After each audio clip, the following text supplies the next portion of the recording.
Hello guys, आप सब ठीक होंगे और फिट होंगे। मैं आपका छोटा भाई रंजित भयंकर गाने का अंतरा लेके आ गया हुआ है।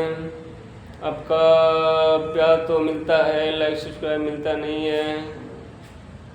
चले हम गाना सुनाते हैं आपको, अच्छा लगे तो लाइक और सब्सक्राइब करें।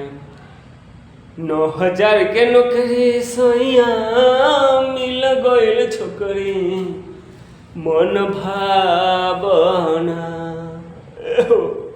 9,000 के नौकरी सोइया मिल गइल सन छोकरी मन भावना कि अगला साल अपन नवा खेलावना। ऐसे हो कि अपना अगला साल नवा खेलावना।